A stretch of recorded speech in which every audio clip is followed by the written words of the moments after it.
Hey, yo, what's going on, MMA fans? What up? Back at it again. About to talk about an interesting fight. No, some interesting things that's going on and everything in the fight community. But you know what I'm saying? I want to get into UFC 123. I already got a video out on that. You know what I'm saying? UFC 123, but it was Rampage versus Machida. Now I'm going to talk about Matt Hughes versus versus BJ Penn 3. Man, I'm not gonna lie to y'all. I'm normally I wouldn't be excited about a Matt Hughes fight, because I'm not gonna lie. I used to be a very huge fan of Matt Hughes. I mean, I still am. I still like to see his fights, but they're not exciting as they used to be. I don't know. It just seems like Matt Hughes just isn't the same fighter to me, even though he has been racking together some wins. It was something about the Ricardo Almeida fight that would just kind of it was something very suspect about that fight. Just something. It was something about that. It was weird. I don't really want to get into it, but I don't know. Matt Hughes. I don't know, man. He just really has not looked like himself over the years, and it could be because the competition is just that much better in this day and age. Man, it's a new breed of fighters now. It's a whole different type of animal. But who is he beat? He beat Matt Serra. Some people say that the fight really could have went to Matt Serra. Although I'm not one of those people. I really don't think so. I think that people are thinking about Matt Serra. He had Matt Hughes rocked, but that was not due to a punch. You see what I'm saying? Like, with all respect, you know what I'm saying, Matt Serra is a very powerful puncher for his size and everything like that, but it was not a punch that had Matt Hughes dazed like that. It was a fucking headbutt, and a lot of people don't know that. It was a headbutt, hit him right on the chin. I mean, right on the button, and it actually had Matt Hughes wobble. So sometimes when you go back and you see these things, and you see the way Matt Hughes was wobbled and all of that, it kind of seems like Matt Hughes really was winning. Matt Serra was really winning the fight. But to be honest, if it wasn't for that headbutt, I believe Matt Hughes would have beat him even more decisively. Although it was a very competitive fight, I just think that Matt Hughes, he won that fight. But not to get all into it, just to make a point. Matt Serra did a great job. He came back. He got a takedown on Hughes in the last round, and that kind of made things seem like Matt Serra won as well. But really, Hughes controlled that fight. He got a few strikes in. He got some takedowns. He got some ground and pound. It wasn't anything brutal or anything. Just some light ground and pound. But he was able to score the more of the points, and he was able to win. And I forgot he's fought someone else. I forgot who else he has fought. And, it was I don't know. I can't really remember. I just know he has not looked the same to me. Really, but in a very long time. And I think unless he can really pull something out of his bag here, it's going to be a long night for Matt Hughes, you know what I'm saying? But I'm really excited to see this fight finally, another fight for Matt Hughes and BJ Penn, because I do feel like this is long overdue. I feel like it's a tiebreaker. BJ Penn beat Matt Hughes the first time decisively to me. The second time he was whooping Matt Hughes' ass for 2 rounds, and then he gassed in the third, somewhere in the third. I mean, he may have gassed at the end of the second. I don't really remember. It's been a while since I've seen that fight, but I do know BJ Penn was whooping his ass. BJ Penn was scoring. He was winning the stand-up. I may have got those names mixed around in there too. Going a little fast, but yeah, BJ Penn was outstriking Matt Hughes. And that's before I even knew that BJ Penn was the magnificent striker that he is.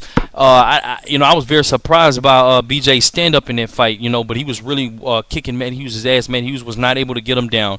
He was defending the takedown. It just that I don't think that BJ Penn was ready to go against a guy, constantly putting pressure on him, trying to, pressing him up against the fence, trying to take him down. I don't think that he was really ready for that. And I just think a well-motivated BJ Penn, and I'm not trying to sound like everybody else either. I really hate it when they say, "Oh, a motivated BJ Penn is a dangerous BJ Penn." Yeah, that's true. But I just think in shape BJ Penn is a dangerous BJ Penn. Now, if BJ Penn shows up to this fight against Matt Serra in UFC 123, and he fights, I'm sorry, excuse me, not Matt Serra, Matt Hughes. Sorry about that, guys. But if he shows up to this fight to fight Matt Hughes in the same condition that he was in when he fought Kenny Florian and Diego Sanchez, and his cardio was good, and everything's just good. You know what I mean? He doesn't get tired, and if he shows up ready to fight 5 rounds if he has to, even though they're only fighting 3. It's not a championship fight. Even though they only fight 3 rounds, I just think that he should really come in shape like he was fighting for 5 whole rounds. And I think if BJ Penn does that, it's going to be a bad night for Matt Hughes. I just don't see him any way that he can win this fight. Like, it's MMA, supporting MMA, anything can really happen. Anything can happen. But I gotta go with BJ Penn. I think that BJ Penn's going to outstrike Matt Hughes. I think he's going to be able to defend the takedown. He could possibly end up knocking Matt Hughes out, TKOing him, or either submitting him. I haven't seen him submit anybody since Kenny Florian, but it could happen. You know what I'm saying? It could really happen. Now, I will say, if this fight goes to a decision, I cannot really see BJ Penn winning this fight.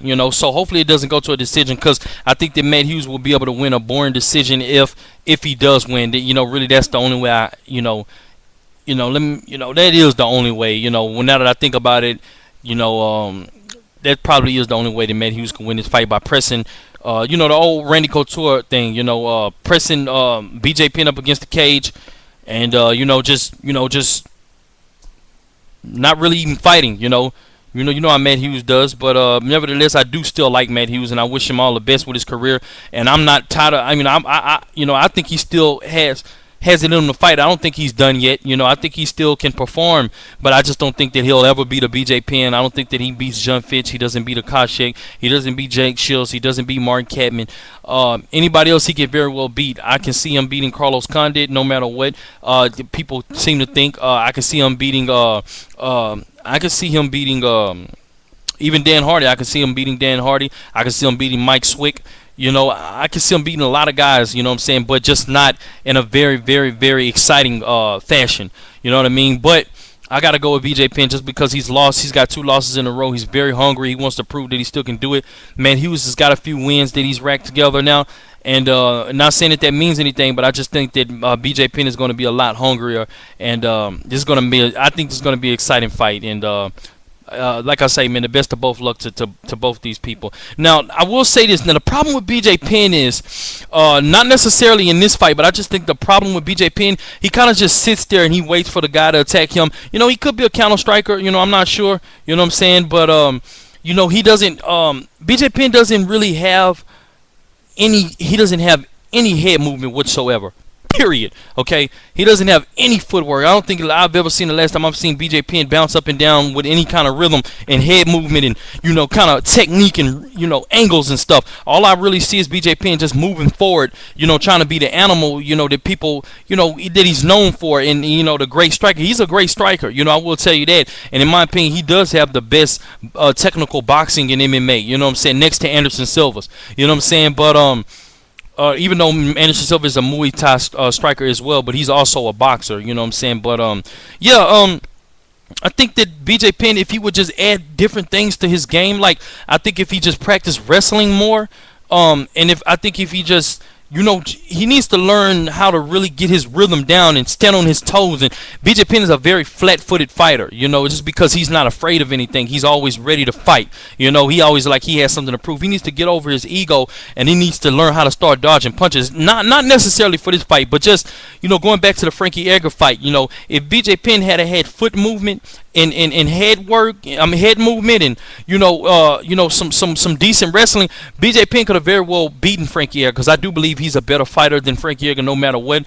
Big ups to Frankie Edgar. I'm proud of you, man, for coming the champion. I just think that BJ Penn, if he still has that belt when BJ Penn comes back, I think that BJ Penn will come back and beat him one day, but and it's not that I'm a big fan of BJ Penn or anything like that. Of course, I'm a fan of his, but he's not like my favorite fighter. It's just that what's real is real. And Matt Hughes doesn't really have good hands to me at all. He punches really hard. I believe Matt Hughes does punch hard. He just doesn't really know the proper technique to really knock guys out. Of course, he rocked Ricardo Almeida. But Matt Hughes, he's a very hard puncher. He learned some brutal ground and pound on Royce Gracie. And he learned some ground and pound on BJ Penn in the first fight as well. But I know BJ Penn's going to know what he's getting himself into for this fight. So just don't expect the same thing, from BJ or Matt Hughes. Matt Hughes is going to train his ass off, and so is BJ Penn. But BJ Penn is going to come out on top on this one. I sincerely believe. If BJ Penn loses this fight, I think BJ Penn really needs to take a long break. Not too long, because he is getting up in age, but he's still fairly he's a young guy. He's only like 32 years old or something like that. He's still young. You know what I'm saying? To me, a fighter is not really old. You're not really old fighter at this time either, but you're probably just old in the fight game, not old in real life, but old in the fight game. I think a fighter really, when he's starting to get old, is around like 36 years old. You know what I'm saying? When you hit that age, to me, that's when a fight is kind of, but it just depends what type of an athlete you really are. You know what I'm saying? I'm not going to bring up Randy Couture because Randy Couture is a good fighter, but he's a great fighter. Let me say that. But the guys the Randy Couture, that's a different story. I'll get into that on another video. But yeah, man. I'm gonna do another prediction video about Josh Koscheck versus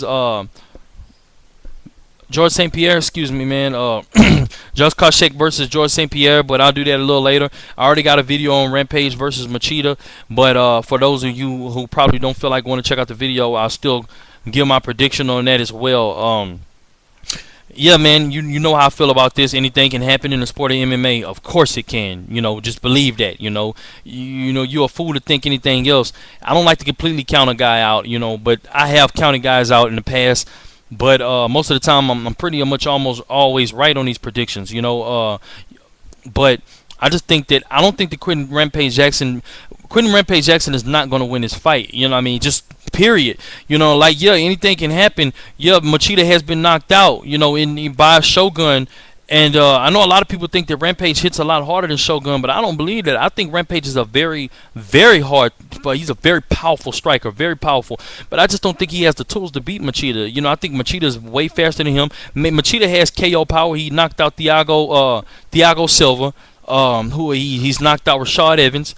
And I don't know, man. I just think that if Rampage is able to initiate some type of clinch, and if he in Rampage, kind of sharpens, he brings his wrestling back out, and he goes back to his roots. Some of the things that he used to do back in the day. I believe if he's fast enough to get a hold of Machida and grab him and pressure him up against the cage, I think that he has a better chance in making it a more competitive fight. But do I think he can beat Machida? I just don't. I think that Machida's going to be way too fast in this fight. Machida's very hungry after the knockout loss to Shogun. Shows Rampage from losing to a guy like Rashad, who he really didn't like that much. I don't really think they have that much of a problem with each other now. But I know it still eats him up at night. So I think Rampage is just going to come into this fight looking for a knockout. And he very well could catch Machida and knock him out. But I'm going to go with Machida by TKO or just unanimous decision. I don't see Rampage winning any round. I don't see him doing anything. But I do think he's going to do a lot better than what some people think.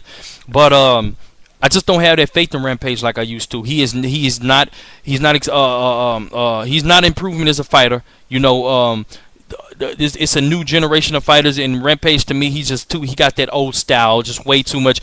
To me, Rampage is not going to really be the top guy, you know what I'm saying? Yeah, he's a great fighter, but the only thing he really relies on is his power. And if you ask me, if he could not keep Jardine out, his power is kind of questionable nowadays, because to me, Jardine has a glass jaw. Even though Jardine is one of my favorite fighters, I still got to be true about this. Yeah, man. Really, to be honest with you, the fight I want to see is Forrest Griffin versus Rampage. I want to see that. I want to see Griffin versus Rampage too. I think it makes for a great fight. I think it'll make a hell of a lot of money. I mean, we could shut Rampage up, and we could shut, okay, we could see really who was supposed to win this fight. Even though I do think the Rampage won that first fight, but I could see how people might have say Forrest won. But look, Rampage is the champion. You see what I'm saying? And I'm a firm believer in you got to really beat the champion to take the belt. You don't have to knock the champion out, but you really have to whoop the champion's ass. And to me, Forrest Griffin did not whoop, Rampage's ass. He won a few rounds because, it did look like something was kind of wrong with Rampage's leg. But then again, you can't really tell. You can't really call it. He was able to get Rampage down, and he beat him up for 1-4 round. And I know maybe that's what the judges were looking at. But Rampage was able to knock Forrest Griffin down to the ground so many times. He almost knocked him out so many times. I just don't really see how you can give that to Forrest. You know what I'm saying? But to me, in my opinion, Forrest is he has a lot of heart, and I like him because of that. But he's a paper champ. He's not that great of a fighter. But I think they should do part 2, and I think that Rampage will probably win that fight. And I think that Rampage at this point in his career, he really needs to just kind of focus